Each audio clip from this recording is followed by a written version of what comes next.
नमस्कार दोस्तों, स्वागत है आपका हमारे YouTube channel daily current booster में।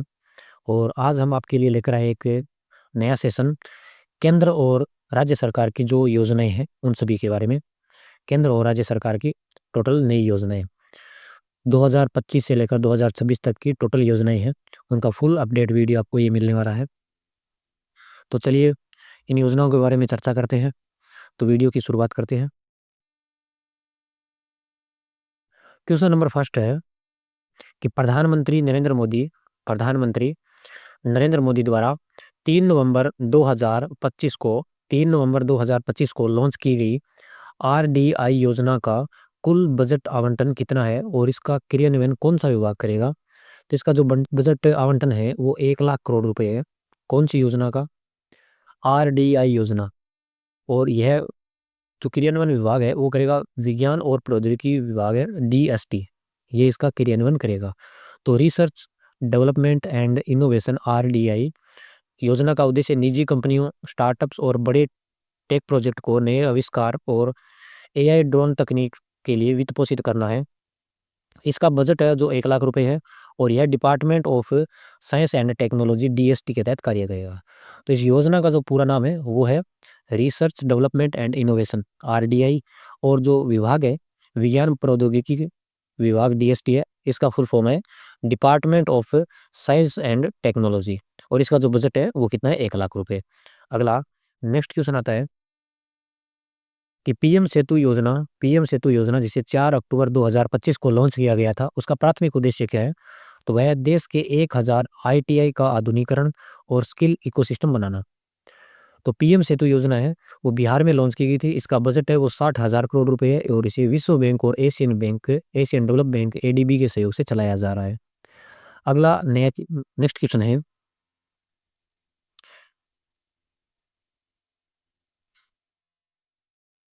ज्ञान भारतम मिशन ज्ञान भारतम मिशन को 9 जून 2025 को शुरू किया गया था। जिसे किसी पुराने मिशन का उन्नत संस्करण है। यह जो ज्ञान भारतम मिशन है इसको जो 2025 में 9 जून 2025 को शुरू किया गया था, तो यह कौन से पुराने मिशन का उन्नत संस्करण है? तो वह है national manuscript mission 2003। National manuscript mission 2003 का जो उन्नत संस्करण है वो है ज्ञान भारतम मिशन योजना। और जिसे लॉन्च कब किया गया था? 9 जून 2025 को। संस्कृति मंत्रालय द्वारा संचालित इस मिशन का उद्देश्य है प्राचीन भारतीय पांडुलिपियों का डिजिटलीकरण और संरक्षण करना है। और इसका बजट है वो 3.5 करोड़ से बढ़ाकर 60 करोड़ रुपए कर दिया गया है।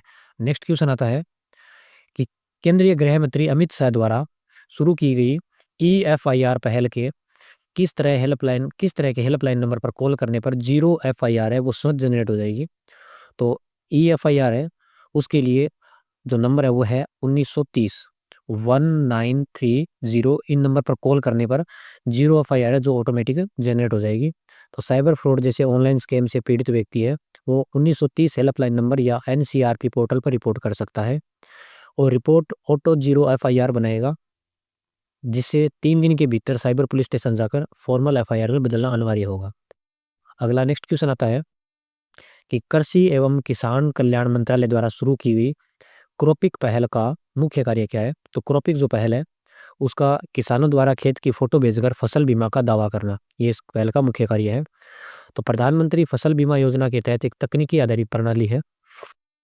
किसान अपने मोबाइल से क्षतिग्रस्त फसल की जियो टैग फोटो भेजते हैं, जिससे बीमा की गणना, मुआवजा वितरण व रियल टाइम और पारदर्शिता हो जाती है। अगला क्वेश्चन है प्रधानमंत्री धन धान्य कृषि योजना 2025-26 में कितने मंत्रालयों की योजनाओं को एक ढांचे में जोड़ा गया है? तो वह 11 मंत्रालयों की 36 योजनाओं को एक ढांचे में जोड़ा गया है। ये कौन सी योजना के तहत है? कि प्रधानमंत्री धन धान्य कृषि योजना 2025-26 के तहत 11 मंत्रालयों की 36 योजनाओं को एक साथ जोड़ा गया है। यह योजना जिला स्तर पर केंद्रित है और इसे कलेक्टर के नेतृत्व में डिस्ट्रिक्ट धन धान्य समिति लागू करेगी। और वर्ष 2025-26 का वार्षिक बजट लगभग 24,000 करोड़ रुपए है और यह देश के 100 जिलों में लागू होगी। अगला नेक्स्ट क्वेश्चन आता है कि राष्ट्रीय सहकारिता नीति 2025 ने किस वर्ष की पुरानी नीति को प्रतिस्थापित किया है? तो राष्ट्रीय सहकारी नीति 2025 है, इसने राष्ट्रीय सहकारी नीति 2002 को प्रतिस्थापित किया है। जो 25 की नीति है उसने 2 की नीति को प्रतिस्थापित किया है और यह गृह मंत्री अमित शाह द्वारा लॉन्च की गई है। इस नीति का जो लक्ष्य है वो है 2047 तक विकसित भारत के विजन में सहकारिता के माध्यम से प्राप्त करना। अगला नेक्स्ट क्वेश्चन आता है, शिक्षा मंत्रालय द्वारा शुरू की गई सेतु बंध विद्वान योजना कौन सी योजना है? सेतु बंध विद्वान योजना है। ये कौन सी विशिष्ट समूह को लक्ष्य करती है? तो यह गुरुकुल के छात्र जो आधुनिक संस्थानों जैसे आईआईटी, आईआईएससी में शोध करना चाहते हैं उनको लक्षित है। गुरुकुल के छात्र है जो। और ये योजना कौन सी है? यह सेतु बंध विद्वान योजना है। किस मंत्रालय के द्वारा? तो शिक्षा मंत्रालय के द्वारा ये लागू की गई है। और इस योजना के अनुसार आधुनिक रिसर्च के बीच और गुरुकुल शिक्षा है और आधुनिक रिसर्च है उनके बीच ब्रिज बनाती है। इसमें पीएचडी स्कॉलर्स को पहले साल 65,000 रुपये प्रति माह है और 3 लाख रुपए वार्षिक रिसर्च ग्रांट दी जाती है और इसे केंद्रीय संस्कृत विद्यालय के साथ मिलकर चलाया जाता है। अगला नेक्स्ट क्वेश्चन आता है कि पीएम ई ड्राइव योजना के तहत भारी इलेक्ट्रॉनिक वाहनों जैसे बस, ट्रक, एम्बुलेंस के लिए सब्सिडी की सीमा कब तक बढ़ाई गई है? तो वह 31 मार्च 2028 तक बढ़ाई गई है। यह योजना 29 सितंबर 2024 को शुरू की गई थी। जो योजना है पीएम ई ड्राइव है ये 29 सितंबर 2024 को शुरू की गई थी और 2 पहिया और तिपहिया वाहनों के लिए सब्सिडी मार्च 2026 तक है, जबकि बड़े वाहन है उनके लिए मार्च 2028 तक है। और इसका जो कुल बजट है वो 10,900 करोड़ रुपए है और यह भारी उद्योग मंत्रालय के तहत आती है।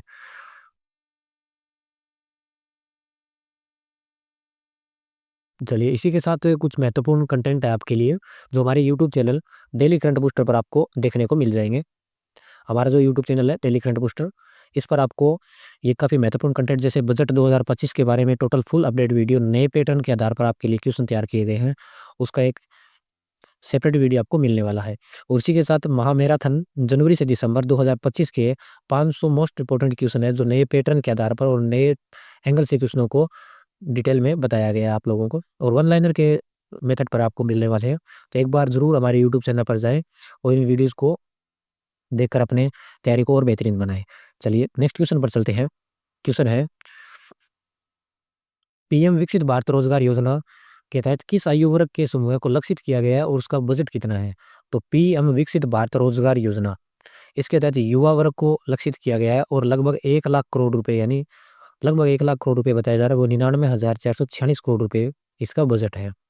पीएम मोदी ने 2025 के स्वतंत्रता दिवस भाषण में घोषित किया कि इस योजना का लक्ष्य 3.5 करोड़ युवाओं को रोजगार देना है और इसकी अवधि है वो 1 अगस्त 2025 से 31 जुलाई 2027 तक है और यह श्रम व रोजगार मंत्रालय द्वारा संचालित है। अगला नेक्स्ट क्वेश्चन आता है, पीएम स्वनिधि योजना की अवधि कब तक के लिए विस्तारित किया गया है? पीएम स्वनिधि योजना है इसकी जो अवधि है वो मार्च 2030 तक विस्तारित की गई है। यह योजना स्ट्रीट वेंडर्स जैसे रेहड़ी व पटरी वालों को बिना गारंटी के सस्ता लोन देती है और विस्तार के बाद 50 लाख और नए लाभार्थियों को जोड़ने का लक्ष्य है और यह आवास और शहरी मामलों के मंत्रालय द्वारा के अंतर्गत लागू की गई है। अगला नेक्स्ट क्वेश्चन आता है, कपास किसान ऐप को किस संगठन द्वारा विकसित किया गया है? तो यह भारतीय कपास निगम Cotton Corporation of India CCI द्वारा विकसित किया गया है। केंद्रीय वस्त्र मंत्री गिरिराज सिंह ने इसे लॉन्च किया है और ऐप सीधे किसानों के न्यूनतम समर्थन मूल्य एमएसपी पर कपास बेचने, स्लॉट बुक करने और रियल टाइम पेमेंट को ट्रैक करने की सुविधा देता है। अगला नेक्स्ट क्वेश्चन आता है कि प्रतिभा सेतु पोर्टल किस संस्थान द्वारा लॉन्च किया गया और इसका उद्देश्य क्या है? तो प्रतिभा सेतु पोर्टल है वो यूपीएससी संघ लोक सेवा आयोग द्वारा लॉन्च किया गया है और इसमें गैर चयनित इसका उद्देश्य क्या है? इसका उद्देश्य है कि गैर चयनित इंटरव्यू उम्मीदवारों को निजी क्षेत्र से जोड़ना। यह पोर्टल उन उम्मीदवारों का डेटाबेस रखेगा जो यूपीएससी के इंटरव्यू तक पहुंचे लेकिन फाइनल लिस्ट में नहीं आए और उनका उद्देश्य उन्हें उनकी योग्यता के आधार पर प्राइवेट सेक्टर में रोजगार के अवसर दिलाना है। अगला नेक्स्ट क्वेश्चन आता है कि पीएम फसल बीमा योजना के तहत फसल की कटाई के कितने दिनों तक नुकसान का कवर मिलता है? तो वह है 14 दिन। फसल कटाई के 14 दिन बाद तक फसल बीमा योजना के तहत 14 दिन के बाद तक नुकसान का कवर मिलता है। यदि फसल काटकर खेत में सुखाने के लिए रखी है तो 14 दिन के भीतर बेमौसम बारिश या ओलावृष्टि होती है तो किसान बीमा क्लेम कर सकता है और यह योजना 2016 से शुरू की गई है। अगला नेक्स्ट क्वेश्चन आता है, पीएम सूर्य घर मुफ्त बिजली योजना कब लॉन्च की गई और इसका लक्ष्य क्या है? तो पीएम सूर्यघर मुफ्त बिजली योजना है, तो 13 फरवरी 2024 को शुरू की गई थी और इसका लक्ष्य क्या है, 1 करोड़ घरों को 300 यूनिट मुफ्त बिजली प्रदान करना। इस योजना का बजट है वो 75,000 करोड़ रुपए से अधिक है और इसमें सरकार रूफटॉप सोलर पैनल लगाने के लिए सब्सिडी और बैंक लोन की सुविधा देती है, जिससे परिवार बिजली उत्पादन में आत्मनिर्भर बन सके। अगला नेक्स्ट क्वेश्चन है कि पीएम विश्वकर्मा योजना के तहत कितने पारंपरिक व्यापारों को शामिल किया गया है, तो 18 अलग अलग पारंपरिक व्यापारों को शामिल किया गया है। कौन सी योजना है, पीएम विश्वकर्मा योजना के तहत। और यह योजना 2023 में शुरू की गई थी। इसमें पारंपरिक व्यापार जैसे बढ़ई है, लोहार है, सुनार, कुमार, धोबी, इस प्रकार के 18 श्रेणियों के कारीगरों को 5% ब्याज पर लोन, टूल किट प्रोत्साहन और कौशल प्रशिक्षण मिलता है और यह एक सेंट्रल सेक्टर स्कीम है। अगला नेक्स्ट क्वेश्चन आता है कि संशोधित शक्ति नीति है, इसका संबंध किस क्षेत्र से है, तो वह यह कोयला क्षेत्र से संबंधित है। अगला नेक्स्ट क्वेश्चन है कि पीएम आशा योजना के प्रमुख 3 घटक कौन कौन से हैं, तो वह पहला है पीपीएस यानी समर्थन मूल्य मूल्य समर्थन सॉरी। दूसरा है पीडीपीएस है, मूल्य न्यूनता भुगतान। तीसरा है पीपीएसएस यानी निजी खरीद व स्टॉकिस्ट योजना। यह योजना इसे 2025-26 तक बढ़ाया गया है। इसका उद्देश्य यह सुनिश्चित करना है कि बाजार भाव गिरने पर भी किसानों को फसल का एमएसपी यानी न्यूनतम समर्थन मूल्य मिल सके और इसमें सरकार और निजी क्षेत्र दोनों की भागीदारी होगी। अगला नेक्स्ट क्वेश्चन आता है कि उन्नति योजना 2024 का भौगोलिक फोकस क्षेत्र कौन सा है, वो है उत्तर पूर्वी भारत। उत्तर पूर्वी भारत है वो उन्नति योजना 2024 का मुख्य क्षेत्र है। वाणिज्य व उद्योग मंत्रालय की इस योजना का बजट है 10,037 करोड़ रुपए और यह 10 वर्षों के लिए लागू होगी। अगला नेक्स्ट क्वेश्चन आता है कि ज्योति योजना किस राज्य सरकार द्वारा प्रवासी बच्चों के लिए शुरू की गई है, तो वह केरल राज्य द्वारा। ज्योति योजना है वो कौन से राज्य द्वारा, केरल राज्य द्वारा है। इसका उद्देश्य प्रवासी मजदूरों के बच्चों की शिक्षा को निरंतर रखना, 3 से 6 वर्ष के बच्चों को आंगनबाड़ी में और 6 वर्ष से ऊपर के बच्चों को सरकारी स्कूल में प्रवेश दिया जाएगा। अगला नेक्स्ट क्वेश्चन आता है कि इंदिरा सौरगिरी जल विकासम योजना का संबंध किस राज्य से है और यह किसे लाभ पहुंचाएगी। तो राज्य की बात करें तो इसका संबंध है वो तेलंगाना राज्य से है और यह आदिवासी किसानों को लाभ पहुंचाएगी। इस योजना के तहत आदिवासी किसानों को मुफ्त सोलर पावर्ड सिंचाई पंप दिए जाएंगे और किसान सरकार ने इसके लिए 5 साल में 12,600 करोड़ रुपए का बजट रखा है 5 साल के लिए। अगला नेक्स्ट क्वेश्चन आता है कि मुख्यमंत्री जीवन अनुप्रेरणा योजना किस राज्य ने शुरू की है और इसमें दिव्यांग स्कॉलर्स को कितनी राशि मिलेगी। तो यह असम राज्य ने शुरू की है। राज्य की बात करें तो मुख्यमंत्री जीवन अनुप्रेरणा योजना है वो असम राज्य को ने शुरू की है और इसके अंदर जो दिव्यांग लोग हैं उनको 40,000 रुपये मासिक भत्ता दिया जाएगा और जो सामान्य स्कॉलर लोग हैं उनको 25,000 रुपये। यह योजना रिसर्च स्कॉलर, पीएचडी या एमफिल के एक मुश्त या मासिक आर्थिक मदद देने के लिए है ताकि पढ़ाई पैसों की कमी से न रुके और इसमें सीएम हिमंत बिस्वा शर्मा ने लॉन्च किया है। जो असम के सीएम है वो कौन है, हिमंत बिस्वा शर्मा, इन्होंने लॉन्च की है। अगला नेक्स्ट क्वेश्चन आता है कि श्रम श्री योजना किस राज्य द्वारा वापस लौट रहे प्रवासी मजदूरों के लिए शुरू की गई है। तो राज्य की बात करें तो वह श्रम श्री योजना है वो पश्चिम बंगाल द्वारा शुरू की गई है और इस योजना का जो अभी वर्तमान में हाल ही में नाम बदलकर चेंज किया है तो वो नाम क्या है, वो है महात्मा श्री योजना है और ये राष्ट्रीय रोजगार गारंटी योजना है उसी का रूप है जो राज्य सरकार ने यहाँ पहले श्रमश्री योजना थी अब इसे महात्मा श्री योजना कर दी है पश्चिम बंगाल सरकार ने और इसके तहत अब 125 दिन का जो है वो रोजगार गारंटी दी जाती है। 125 दिन की रोजगार गारंटी दी जाती है। तो पश्चिम बंगाल की जो सीएम है ममता बनर्जी द्वारा शुरू की गई इस योजना में दूसरे राज्यों से लौटने वाले बंगाली मजदूरों को नया रोजगार मिलने तक 1 साल के लिए 5,000 रुपये प्रति माह की सहायता प्रदान की जाएगी। अगला क्वेश्चन आता है, उससे पहले कुछ महत्वपूर्ण आपके लिए कंटेंट है और महत्वपूर्ण सूचकांक 2025 से इसके लिए आपको एक सेपरेट वीडियो हमारे यूट्यूब चैनल पर आपको मिलेगा जिसमें जनवरी से दिसंबर 2025 तक की फुल अपडेट और नए पैटर्न पर आधारित क्वेश्चंस मिलने वाले हैं। युद्धाभ्यास से संबंधित एक अलग पर वीडियो आपको मिलने वाला है। पुरस्कार और सम्मान 2025 में और 2025 के अलावा इसमें जनवरी लगभग ये मानिए आपको 10 जनवरी 2026 तक के भी अपडेट क्वेश्चन है वो नए क्वेश्चन मिलने वाले हैं और 2026 में वर्तमान भारत की जो नियुक्तियां हैं मंत्रिमंडल है इन पदभार जो संभाले गए हैं उन सभी से जनवरी से दिसंबर 2025 और जनवरी 2026 के भी जो नए क्वेश्चंस है वो भी इनमें शामिल किए गए हैं। तो ये चारों अलग अलग सेपरेट वीडियो हमारे यूट्यूब चैनल पर आपको मिलेंगे, तो एक बार विजिट करें, अपनी तैयारी को एक नई दिशा दें। अगला नया क्वेश्चन है कि मुख्यमंत्री प्रतिज्ञा योजना के तहत बिहार सरकार इंटर्नशिप कर रहे युवाओं को कितनी अधिकतम मासिक सहायता देगी? तो मुख्यमंत्री मंत्री प्रतिज्ञा योजना है, इसके तहत 6,000 रुपये स्नातक लोगों को देगी, या पीजी वाले लोग हैं उनको 6,000 रुपये बिहार सरकार देगी। यह योजना बात करें कौन से राज्य की है, तो ये बिहार राज्य की है। 12वीं पास के जो बच्चे हैं उनके लिए 4,000 रुपये सरकार अधिकतम है जो सहायता है वो 4,000 रुपये की देगी। डिप्लोमा वालों को 5,000 रुपये और ग्रेजुएट यानी पीजी स्नातक लोग जो बच्चे हैं उनको 6,000 रुपये देगी। और जिले से बाहर रहने वाले बच्चों को 2,000 रुपये अतिरिक्त मिलेंगे, चाहे वह तीनों अलग अलग किसी भी स्ट्रीम से हो। और राज्य से बाहर जो बच्चे पढ़ाई कर रहे हैं यानी बिहार से बाहर जो बच्चे हैं उनको 5,000 रुपये अतिरिक्त मिलेगा। अगला नेक्स्ट क्वेश्चन आता है कि पंडित दीनदयाल उपाध्याय गरीबी मुक्त गांव योजना राजस्थान में शुरू की गई और इसमें बीपीएल परिवारों को कितनी सहायता मिलेगी? तो पहली बात आती है कि पंडित दीनदयाल उपाध्याय गरीबी मुक्त गांव योजना है वो कौन से राज्य में है, तो वो राजस्थान में शुरू की गई है। और इसके तहत बीपीएल परिवार को कितनी सहायता, तो वो 1,00,000 रुपये की सहायता मिलती है। राजस्थान सरकार का उद्देश्य गाँवों को गरीबी से मुक्त करना, और इसमें स्वयं सहायता समूह है को 15,000 रुपये और गरीबी से बाहर आने वाले परिवारों को 21,000 रुपये की समान राशि दी जाएगी। अगला क्वेश्चन आता है कि अन्नदाता सुखी भव योजना राज्य की सुपर सिक्स किस राज्य की सुपर सिक्स वादों का हिस्सा है? तो वो है आंध्र प्रदेश। यानी आंध्र प्रदेश से सरकार ने जो 6 वादे किए थे उनमें से अन्नदाता सुखी भव योजना भी एक हिस्सा है। तो इसमें किसानों को कुल 20,000 रुपये वार्षिक सहायता मिलेगी। 6,000 केंद्र सरकार देगी उसमें से, और 14,000 रुपये राज्य सरकार देगी। और यह योजना 46 लाख से अधिक किसानों को कवर करेगी। कौन सी योजना है? अन्नदाता सुखी भव योजना। अगला नेक्स्ट क्वेश्चन आता है कि दीनदयाल लाडो लक्ष्मी योजना है, दीनदयाल लाडो लक्ष्मी योजना किस राज्य की है और इसमें महिलाओं को कितनी मासिक सहायता दी जाएगी? तो राज्य की बात करें तो यह हरियाणा राज्य की है, और इसमें 2,100 रुपये प्रति माह महिलाओं को दिया जाएगा। और इस योजना में 23 से 60 वर्ष की महिलाओं के लिए है जिसकी पारिवारिक आय है वो सालाना 1,00,000 रुपये से कम हो, और उसका लक्ष्य है 19 से 20 लाख महिलाओं को आर्थिक सुरक्षा प्रदान करना। योजना का नाम है दीनदयाल लाडो लक्ष्मी योजना और हरियाणा राज्य से संबंधित है। अगला नेक्स्ट क्वेश्चन आता है कि बेंगलुरु में शुरू की गई अन्नपूर्णा योजना का लाभार्थी वर्ग कौन सा है? तो वह है स्वच्छता कर्मी। अन्नपूर्णा योजना है उसका जो लाभार्थी वर्ग है वो है स्वच्छता कर्मी है। कर्नाटक के उप मुख्यमंत्री, ये उप मुख्यमंत्री द्वारा शुरू की गई योजना है, डी के शिव कुमार ने इसे लॉन्च किया है।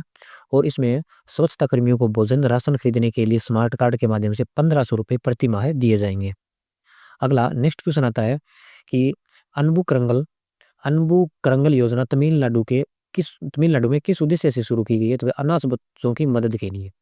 अनबू करंगल जो योजना है वो पहली बात तो कौन से राज्य में है? वो है तमिलनाडु राज्य में। और किस उद्देश्य से? तो अनाथ बच्चों की मदद के लिए शुरू की गई है। तो जो तमिलनाडु के सीएम है, सीएम के स्टालिन द्वारा शुरू की गई इस योजना में अनाथ बच्चों को 18 वर्ष की आयु तक 2,000 रुपये प्रति माह और 12वीं पास करने पर लैपटॉप दिया जाएगा। अगला नेक्स्ट क्वेश्चन आता है कि किस राज्य ने सरकारी कर्मचारियों के लिए औपचारिक विश्राम अवकाश योजना शुरू करने वाला पहला राज्य बनने का गौरव प्राप्त है? तो वो है सिक्किम राज्य। कौन सा राज्य? सिक्किम राज्य। सिक्किम राज्य सरकार ने नियमित कर्मचारियों को जिन्होंने 5 साल की सेवा पूरी कर ली हो, कौन से कर्मचारियों की बात हो रही है कि 5 साल जिन्होंने पूरा कर लिया, वो 365 दिन से लेकर के 1,080 दिनों तक की छुट्टी लेने की अनुमति है। यानी जो सरकारी कर्मचारी है जिन्होंने 5 साल तक अपना कार्यकाल या सेवा पूरी कर ली है, तो वो अब आगे 1 साल पूरा यानी 365 दिन, 1 साल से लेकर 1,080 दिन की छुट्टी ले सकते हैं। और इसी दौरान उनको 1/2 यानी आधा पेमेंट है, 1/2 भाग पेमेंट मिलता रहेगा। सैलरी जितनी भी है, जैसे 1,00,000 रुपए की सैलरी है, तो उसको यदि 1 साल की छुट्टी लेता है या 1,080 दिन तक कितने भी दिन की छुट्टी लेता है, तो उनको 1,00,000 का आधा यानी 50,000 रुपये है वो उन्हें मिलते रहेंगे। और कौन सी योजना के तहत? वो है औपचारिक विश्राम अवकाश योजना है उसके तहत। कौन से राज्य की है? वो है सिक्किम राज्य की। अगला क्वेश्चन आता है कि मदरसा बोर्ड को भंग करके अल्पसंख्यक शिक्षा अधिनियम लाने वाला भारत का पहला राज्य कौन सा है? तो वो है उत्तराखंड। मदरसा बोर्ड को भंग करके अल्पसंख्यक शिक्षा अधिनियम लाने वाला पहला राज्य उत्तराखंड है। उत्तराखंड सरकार ने मदरसों को मुख्य धारा की शिक्षा से जोड़ने के लिए पुराने मदरसा बोर्ड को समाप्त कर यह नया अधिनियम शुरू किया है या लागू किया है। अगला क्वेश्चन आता है सीएम फ्लाइट योजना असम सरकार द्वारा किस उद्देश्य से शुरू की गई है? तो यह युवाओं को विदेशी भाषा सिखाने और वैश्विक कैरियर में अवसर देने के लिए है। फ्लाइट का पूर्ण रूप है foreign language initiative for global human talent. इसका उद्देश्य है असम के युवाओं को विदेशों में रोजगार के लिए तैयार करना। कौन सी योजना के तहत है? सीएम फ्लाइट योजना के तहत। तो कौन से राज्य की योजना है? ये असम सरकार की, असम राज्य की योजना है। अगला क्वेश्चन आता है कि किस राज्य ने बांस उद्योग नीति 2025 के तहत 500 करोड़ रुपए के निवेश को आकर्षित करने का लक्ष्य रखा है? तो वह है कौन सा? महाराष्ट्र राज्य। महाराष्ट्र राज्य सरकार ने बांस उद्योग नीति 2025 है उसको 500 करोड़ रुपए के निवेश की तरफ आकर्षित किया है। और इस नीति का लक्ष्य 5 लाख रोजगार पैदा करना है और बांस उत्पादन को 9 लाख टन से बढ़ाकर 157 लाख टन करना है। और अमरावती और भंडारा को मुख्य बांस क्लस्टर भी बनाया जाएगा। अगला क्वेश्चन क्वेश्चन आता है कि अटल बिहारी वाजपेयी ट्यूनिंग छात्रवृत्ति योजना, अटल बिहारी वाजपेयी ट्यूनिंग छात्रवृत्ति योजना किस राज्य ने ब्रिटेन में अध्ययन करने के लिए शुरू की है? तो वह है उत्तर प्रदेश। उत्तर प्रदेश सरकार ने अटल बिहारी वाजपेयी ट्यूनिंग छात्रवृत्ति योजना के तहत ब्रिटेन में अध्ययन करने के लिए शुरू की है।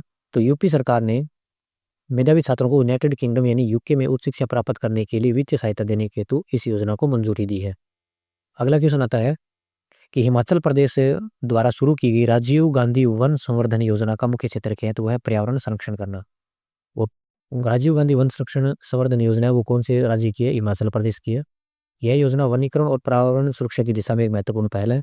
इसके अलावा हिमाचल प्रदेश ने भांग की खेती के लिए पायलट प्रोजेक्ट को भी मंजूरी दी है। तो हिमाचल प्रदेश के एक और है प्रोजेक्ट जिसमें भांग की खेती को बढ़ावा देने के लिए, तो वो कौन सा है? पायलट प्रोजेक्ट, इसको भी मंजूरी मिली हुई है। अगला क्वेश्चन आता है कि कुसुम सी परियोजना का उद्घाटन कर्नाटक के चिक्काबल्लापुरम में किस उद्देश्य से किया गया? तो पहली बात ये आती है कि कुसुम सी योजना है वो कहाँ की है? यानी कौन से राज्य की? कर्नाटक राज्य की है। और कर्नाटक के अंदर बात करें तो कौन से क्षेत्र में है? तो वह चिक्काबल्लापुरम में है। और इसका उद्देश्य क्या है? कृषि पंपों को सौर ऊर्जा से चलाने के लिए। इसका उद्देश्य है कृषि पंप है जिनको सौर ऊर्जा से चलाने के लिए। तो यह ग्रिड कनेक्टेड सोलर पंप योजना है जिससे किसान अपनी अतिरिक्त बिजली ग्रिड को बेच सकते हैं। और इसका उद्घाटन कर्नाटक के जो सीएम है सिद्धारमैया उनके द्वारा किया गया है। अगला क्वेश्चन आता है तलाश कार्यक्रम तलाश कार्यक्रम किन दो संस्थानों का संयुक्त प्रयास है और यह किन विद्यालयों पर केंद्रित है? तो तलाश जो कार्यक्रम है वो है जनजातीय कार्य मंत्रालय प्लस यूनिसेफ इंडिया, इन दोनों संस्थाओं के द्वारा संयुक्त प्रयास से शुरू किया गया है। और इसका जो केंद्रित है, ये जो विद्यालय किन विद्यालयों पर है केंद्रित है, तो इसका जो केंद्र है वो है एकलव्य मॉडल आवासीय विद्यालय, उन पर आधारित है। और तलाश का जो पूर्ण रूप है वो क्या है? Tracking adolescent life for advertisement और through survey and high frequency data. यानी यह एक आदिवासी छात्रों की मानसिकता, स्वास्थ्य, कैरियर काउंसलिंग और कौशल विकास पर केंद्रित है। अगला नेक्स्ट क्वेश्चन आता है कि बीमा सखी योजना के तहत कौन सी संस्था ने ग्रामीण विकास मंत्रालय के साथ मिलकर कार्य कर रही है? तो बीमा सखी योजना है उसके अंदर दो मंत्रालय काम कर रहे हैं। पहला तो है कि ग्रामीण विकास मंत्रालय और दूसरा इसके साथ कौन है? भारतीय जीवन बीमा निगम एलआईसी, जो ग्रामीण विकास मंत्रालय के साथ मिलकर काम कर रही है। कौन सी योजना के तहत है? वो है बीमा सखी योजना के तहत। यह योजना स्वयं सहायता समूहों के लिए कि महिलाओं को बीमा एजेंट के रूप में कार्य करने का अवसर देती है जिससे वे पीएम जीवन ज्योति बीमा और पीएम सुरक्षा बीमा योजना को ग्रामीण क्षेत्र में पहुंचा सके। अगला नेक्स्ट क्वेश्चन आता है कि पीएम जनमन योजना विशेष रूप से किन समुदायों के लिए लॉन्च की गई है? तो विशेष रूप से कमजोर जनजातीय समूह है, पीवीटीजीएस है, उनके लिए जनजातीय समूह है उनके लिए पीएम जनमन योजना शुरू की गई है। यह योजना 75 पीवीटीजी समुदाय है जिनमें से उड़ीसा की बोंडा जनजाति भी शामिल है। यानी बोंडा जनजाति जैसे जनजातीय समूह है, 75 जनजातीय समूह है, उनके लिए आवास, शिक्षा, स्वास्थ्य सुनिश्चित करने हेतु 2023 में शुरू की गई थी। अगला क्वेश्चन आता है कि पीएम कुसुम सी योजना थी, वही है ये पीएम कुसुम योजना, उसी की तरह है। तो योजना को अंतर्राष्ट्रीय स्तर पर किस संगठन के साथ मिलकर अफ्रीका में विस्तारित करने का प्रयास है? तो यह अंतर्राष्ट्रीय सौर गठबंधन यानी अंतर्राष्ट्रीय सौर गठबंधन है उसके साथ मिलकर अफ्रीका में भी विस्तारित किया जाएगा। कौन सी योजना को? पीएम कुसुम योजना को। और इसका जो कार्य क्या है कि भारत की पीएम कुसुम योजना सौर पंप और ग्रिड कनेक्टिविटी प्रदान करती है जो उष्णकटिबंधीय और अफ्रीकी देशों को कृषि और सौर ऊर्जा से जोड़ने के मॉडल के रूप में पेश किया जा रहा है। इसमें भी क्या है कि सौर पंप और कृषि से संबंधित है। और वो भी कुसुम कौन सी योजना थी? वो थी कुसुम सी योजना। वो कौन सी थी? कुसुम सी योजना थी जो भारत में थी। और पीएम कुसुम योजना है वो इंटरनेशनल लेवल पर काम करती है। अगला नेक्स्ट क्वेश्चन आता है केग की रिपोर्ट यानी सीएजी यानी केग की रिपोर्ट के अनुसार प्रधानमंत्री कौशल विकास योजना के कितने प्रतिशत रिकॉर्ड है जो फर्जी पाए गए? तो ये 94% यानी 94% जो रिकॉर्ड है वो क्या है, फर्जी पाए गए थे। तो मतलब बड़े बड़ी बात ये कि प्रधानमंत्री कौशल विकास योजना है वो पूरी तरह से फ्रॉड हो गई थी। 2015 से 22 तक ऑडिट में केग ने पाया कि भारी संख्या में लाभार्थियों के डेटा, आधार और बैंक का विवरण फर्जी है और कई प्रशिक्षण केंद्र केवल कागजों पर मौजूद थे और यह कौशल विकास मंत्रालय के तहत एक बड़ा घोटाला भी उजागर हुआ है। अगला नेक्स्ट क्वेश्चन आता है कि जियो पारसी योजना का मूल उद्देश्य क्या है? तो यह है पारसी समुदाय की जनसंख्या गिरावट को रोकना। अल्पसंख्यक कार्य मंत्रालय द्वारा 2013-14 में शुरू की गई इस योजना में पारसी जोड़ों को आईवीएफ उपचार और बच्चों के पालन पोषण के लिए वित्तीय सहायता दी जाती है। कौन सी योजना के तहत? जियो पारसी योजना के तहत। अगला नेक्स्ट क्वेश्चन आता है और इससे पहले आपके लिए महत्वपूर्ण कंटेंट एक बार और है, जैसे हमारे इस यूट्यूब चैनल पर आपको डेली का करंट अफेयर्स मिलता है, उसके साथ आपको मिलता है हर वीक का वीकली करंट अफेयर। जैसे इस वीक का है 11 से 17 जनवरी तक, पिछले वीक का 5 से 11 जनवरी तक का अलग अलग वीकली वीडियोस मिलते हैं और मंथली वीडियोस भी यहाँ आपको मिल जाते हैं। मंथली वीडियो का जो कंटेंट है वो भी आपको मिलता है दिसंबर दिसंबर मंथ 2025 का जो मंथली करंट अफेयर है उसमें मोस्ट इंपॉर्टेंट 100 क्वेश्चन आपको मिलते हैं और डेली करंट अफेयर आता ही है। तो एक बार हमारे चैनल को विजिट करें और चैनल को सब्सक्राइब करें, आपकी तैयारी को बेहतरीन बनाने के लिए हम प्रयासरत हैं। अगला नेक्स्ट क्वेश्चन आता है कि नमो नमो ड्रोन दीदी योजना के तहत महिला स्वयं सहायता समूहों को ड्रोन खरीद पर कितनी सब्सिडी दी जाती है? तो वो है 80% की, यानी अधिकतम 8 लाख रुपए दिए जाते हैं, यानी 80% की लगभग सब्सिडी दी जाती है नमो ड्रोन दीदी योजना के तहत। यह योजना नवंबर 2023 में शुरू की गई थी। इसका उद्देश्य है वो है 14,500 महिलाएं को कृषि कार्यों के लिए ड्रोन पायलट बनाना और इसका बजट है वो 1260 करोड़ रुपए है। अगला क्वेश्चन आता है कि संचार मित्र पहल का संबंध किस विभाग से है और इसका कार्य क्या है? तो संचार मित्र जो योजना या पहल है उसका संबंध है वो है दूर संचार विभाग डीओटी से है और इसका कार्य है वो है मोबाइल सब्सक्राइबर्स को साइबर धोखाधड़ी से बचाना। इसमें टेफकॉप पोर्टल का उपयोग होता है जिसमें नागरिक देख सकते हैं कि उनके नाम पर कितने सिम कार्ड सक्रिय है और डिजिटल सुरक्षा और स्पैम कॉल्स को रोकने के लिए है। कौन सी योजना है? संचार मित्र योजना। ये भी काफ़ी महत्वपूर्ण योजना है। अगला क्वेश्चन है कि टेक्सटाइल रैम्प्स योजना का पूर्ण रूप क्या है और ये किस क्षेत्र को बढ़ावा देती है? तो टेक्सटाइल का नाम आते ही ये वस्त्र निर्माण उद्योग को बढ़ावा देती है। तो इसका जो पूर्ण रूप है वो क्या है कि रिसर्च असेसमेंट और monitoring planning and startup for textile, यानी कपड़ा उद्योग स्टार्टअप के लिए इसका पूर्ण जो रूप है वो है कपड़ा उद्योग स्टार्टअप्स के लिए। और ये किस क्षेत्र को बढ़ावा देती है? तो वह ये कपड़ा मंत्रालय की ओर से केंद्रीय क्षेत्र की योजना है जो तकनीकी वस्त्र और नवाचार को बढ़ावा देने के लिए 2025 से 31 तक 305 करोड़ रुपए की परिव्यय के साथ लाई गई है। अगला क्वेश्चन आता है कि फुटबॉल फॉर स्कूल्स F4S यह पहल भारतीय किन संगठनों के सहयोग से लागू की जा रही है? तो यह फीफा प्लस यूनेस्को प्लस शिक्षा मंत्रालय प्लस AIFF के द्वारा, यानी फुटबॉल फॉर स्कूल्स है F4S है जो ये योजना है ये 4 मंत्रालयों द्वारा या 4 संगठनों द्वारा फीफा, यूनेस्को, शिक्षा मंत्रालय और AIFF के द्वारा लागू की गई। इसमें 4 से 14 वर्ष के बच्चों के लिए ये योजना है और इसका उद्देश्य है खेल के माध्यम से जीवन कौशल सिखाना और भारत में इसे NEP 2020 के उद्देश्यों के साथ जोड़कर लागू किया जा रहा है। अगला क्वेश्चन आता है कि नेशनल ओवरसीज स्कॉलरशिप योग किस मंत्रालय की पहल है और ये किन छात्रों को विदेश में पढ़ने का मौका देती है? तो नेशनल ओवरसीज स्कॉलरशिप है ये सामाजिक न्याय और अधिकारिता मंत्रालय है, उसकी पहल है और इसे SC विमुक्त जनजातियों और भूमिहीन मजदूरों के छात्रों के लिए पढ़ने का मौका देती है। यह योजना मेधावी छात्रों को मास्टर और PhD के लिए विदेश यूएसए यूके जाने पर ट्यूशन फीस, वीजा, रखरखाव का पूरा खर्चा उठाती है। अगला क्वेश्चन आता है कि टाइड 2.0 योजना किस मंत्रालय के अंतर्गत आती है और यह किन तकनीकों पर केंद्रित है? तो यह इलेक्ट्रॉनिक्स और IT मंत्रालय के अंतर्गत आती है और इसका जो फुल फॉर्म है इसके अंदर जो तकनीक है वो कौन सी है? IoT, AI, ब्लॉकचेन और रोबोटिक्स, ये 4 प्रकार की अलग अलग तकनीकें हैं इसके अंदर। और टाइड का जो अर्थ है वो है टेक्नोलॉजी इंक्यूबेशन एंड डेवलपमेंट इंटरप्रेशंस। तो ये उभरती हुई तकनीकों, स्टार्टअप्स और इंक्यूबेशन सेंटर्स को वित्तीय मदद देती है। अगला क्वेश्चन आता है कि बिंद बिंद योजना का संबंध किस क्षेत्र से है, इसका पूर्ण रूप क्या है? तो इसका जो संबंध है बिंद योजना का वह है सूचना और प्रसारण से संबंधित, यानी ब्रॉडकास्टिंग से संबंधित है बिंद योजना। और इसमें से ब्रॉडकास्ट बिंद योजना है, इसका नाम बनता है BIND बिंद। इसकी फुल फॉर्म है बी से ब्रॉडकास्टिंग, आई से इंफ्रास्ट्रक्चर और एन से आता है नेटवर्क, डी से आता है डेवलपमेंट, यानी broadcasting infrastructure and network development. इसका उद्देश्य है Prasar Bharati Doordarshan all India radio के बुनियादी ढांचे का आधुनिकीकरण करना ताकि सुदूर क्षेत्रों में भी उच्च गुणवत्ता का प्रसारण पहुंच सके। अगला क्वेश्चन आता है कि किस राज्य ने जल विद्युत दशक घोषित किया 2025 से 35 को घोषित किया है?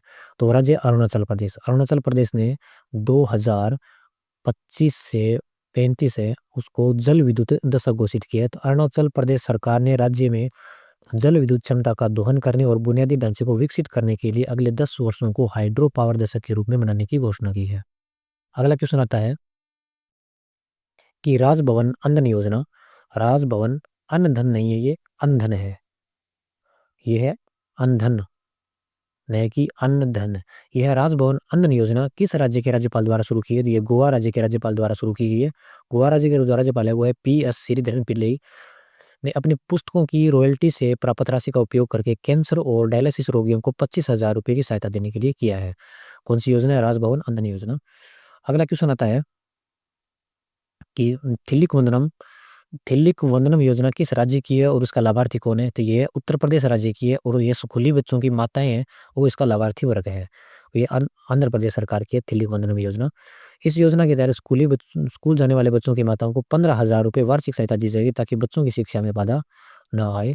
अगला क्वेश्चन आता है वो ये है कि गूढ़ दृष्टि उपकरण किस राज्य ने लॉन्च किया? गूढ़ दृष्टि जो उपकरण है वो कौन से राज्य ने लॉन्च किया? तो वह है महाराष्ट्र राज्य ने लॉन्च किया है। ये एक सोशल मीडिया मॉनिटरिंग टूल है जिसे सांप्रदायिक घृणा और दंगों को रोकने के लिए देवेंद्र फडणवीस द्वारा लॉन्च किया गया है। अगला नेक्स्ट क्वेश्चन आता है कि दिशा अभियान लागू करने वाला भारत का पहला राज्य कौन सा है? तो दिशा अभियान लागू करने वाला पहला राज्य वो है महाराष्ट्र। और इसका उद्देश्य क्या है? तो दिशा अभियान का उद्देश्य बौद्धिक रूप से विकलांग छात्रों को समान शिक्षा, यह पहला समावेशी शिक्षा को बढ़ावा देने के लिए ताकि बौद्धिक विकलांगता वाले छात्रों को मुख्य धारा के स्कूल में समान अवसर मिल सके। अगला नेक्स्ट क्वेश्चन आता है कि असम सरकार द्वारा शुरू की गई एतिकोली दूतीपात योजना किसके लिए है? तो ये एतिकोली दूतीपात योजना है कौन से राज्य की है? तो है असम राज्य की है। और ये किसके लिए है? तो ये चाय बागान के जो श्रमिक है, चाय बागानों में काम करने वाले उनके लिए है। यह चाय बागान के श्रमिकों को वित्तीय सहायता और सामाजिक सुरक्षा प्रदान करने के लिए शुरू की गई एक लक्षित योजना है। अगला नेक्स्ट क्वेश्चन आता है कि पिंक ई रिक्शा योजना किस राज्य में महिलाओं को आर्थिक रूप से स्वतंत्र बनाने के लिए शुरू है? तो ये है महाराष्ट्र राज्य द्वारा। पिंक ई रिक्शा योजना है ये महाराष्ट्र सरकार द्वारा। तो इसमें महिलाओं को ई रिक्शा खरीदने के लिए सब्सिडी दी जाएगी जिससे वे स्वरोजगार प्राप्त कर सके और सुरक्षित परिवहन को बढ़ावा भी मिल सकता है। अगला क्वेश्चन आता है कि आयुष्मान वय वंदना योजना हाल ही में किस केंद्र शासित प्रदेश में शुरू की गई है? तो वो है नई दिल्ली। नई दिल्ली में आयुष्मान वय वंदना योजना शुरू की गई है। यह वरिष्ठ नागरिकों के स्वास्थ्य कवरेज से संबंधित है जो दिल्ली में लागू है। अगला नेक्स्ट क्वेश्चन आता है कि अंत्योदय अंत्योदय गृह योजना किस राज्य में आवास मिशन का हिस्सा है? तो अंत्योदय गृह योजना है वो उड़ीसा राज्य में आवास मिशन का हिस्सा है। इसका उद्देश्य ग्रामीण क्षेत्रों में गरीब परिवारों को पक्का घर उपलब्ध करवाना जो कि प्रधानमंत्री आवास योजना का पूरक हो सकता है। अगला नेक्स्ट क्वेश्चन आता है कि किस राज्य सरकार ने स्वयं का उपग्रह लॉन्च करने की घोषणा मार्च 2025 में की थी? तो वो है असम सरकार। असम राज्य की सरकार ने स्वयं का उपग्रह लॉन्च करने की घोषणा 2025 में मार्च में की थी। असम राज्य सरकार ने राज्य के संसाधनों, बाढ़ प्रबंधन और भूमि रिकॉर्ड की निगरानी के लिए अपना उपग्रह विकसित करने की योजना बनाई है।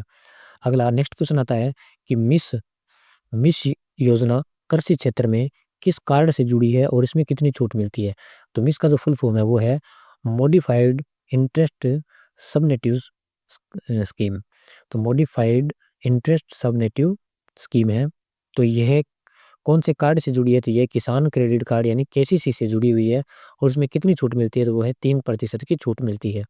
यह योजना किसानों को शॉर्ट टर्म क्रॉप लोन में 3 लाख तक के के ब्याज पर छूट देती है, और यदि किसान समय पर पैसा लौटाता है तो उन्हें अतिरिक्त 3% की छूट मिलती है, जिससे प्रभावी ब्याज दर है वो 4% हो जाती है। अगला और आज का ये लास्ट क्वेश्चन है कि आंगनबाड़ी सक्षम आंगनबाड़ी और पोषण 2.0 के तहत सितंबर माह को किस रूप में मनाया जाता है, और इसका उल्लेख स्वस्थ नारी सशक्त परिवार अभियान में भी किया गया है। तो ये सितंबर माह को राष्ट्रीय पोषण माह के रूप में मनाया गया है। पर ये कौन सी योजना के तहत है? ये है सक्षम आंगनवाड़ी पोषण 2.0। इस योजना के तहत सितंबर माह को राष्ट्रीय पोषण माह के रूप में मनाया गया है, और इसका जो जिक्र है वो स्वस्थ नारी और सशक्त सशक्त परिवार अभियान है उसके तहत भी किया गया है। तो पीएम मोदी द्वारा 17 सितंबर से 2 अक्टूबर तक चलाए गए इस अभियान में आंगनवाड़ी केंद्रों पर पोषण, स्वास्थ्य और स्वच्छता के प्रति जागरूकता फैलाने पर जोर दिया गया है। धन्यवाद दोस्तों, उम्मीद करता हूँ आपको वीडियो पसंद आया होगा। तो हमारे चैनल को सब्सक्राइब करें, वीडियो को लाइक करें, शेयर करें, और ऐसे ही महत्वपूर्ण करंट अफेयर्स के लिए और महत्वपूर्ण कंटेंट के लिए हमारे चैनल को हमारे साथ जुड़िए, और आपको मिलते रहेंगे नए अपडेट और नए क्वेश्चंस के साथ। धन्यवाद।